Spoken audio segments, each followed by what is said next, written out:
Welcome inside our TCS studios alongside former Maryland guard and national champion Drew Nicholas. I'm Tim Doyle, and this is a mad March. Drew, Louisville has been dominant so far in the tournament, but I'm going to give you this scenario.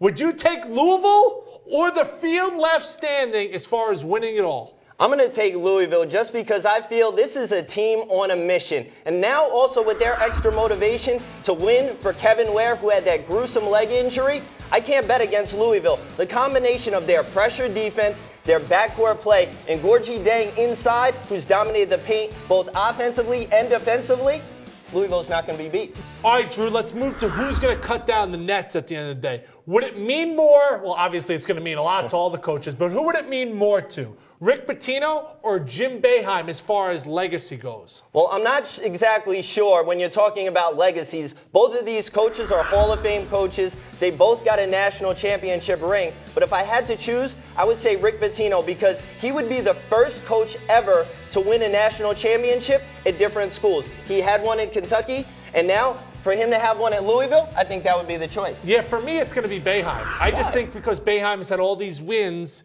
and I think a lot of people look at the wins and you're like, how many times could it be Colgate? I mean, remember all the cupcakes Syracuse stacks up at the beginning of their schedule, so they're always off to this 18-0, 16-0 start. So for me, the 900-plus wins, it would be an extra kind of point for him if he had another championship. I still disagree, just because, again, Pitino would be the first, the only coach to win a national championship at two different schools. Nobody else. When you think about the history, you think about Rupp, Krzyzewski, even John Wooden. All these coaches have won at one place. For Pitino to be able to do it at two schools in the same state, the state of Kentucky, where you know basketball is like religion, it doesn't get any better than that. All right, good point. All right, let's move to new hires right now. There's still some jobs out there open, but one job is no longer open, and that's the UCLA job. They hire former Indiana guard, Indiana legend Steve Alford, who did a wonderful job at New Mexico. Yep. Be honest, good hire for UCLA? I think this is a great hire for UCLA. Great? I don't care what coach you are, you have to be able to recruit. And that was one of the things that Ben Howland wasn't able to do at UCLA. He won the 3 Final Fours. Yeah, but he wasn't able to recruit the big-time talents since, let's say, 2008. And when you look at Steve Alford, this is a guy who's been able to go into California, and he's been able to recruit. Think about New Mexico's best two players, Kendall Williams, Tony Snell. Both of these kids are California kids. I think Steve Alford is going to be able to bring that type of talent back to UCLA. Oh, I'm sorry, you're done?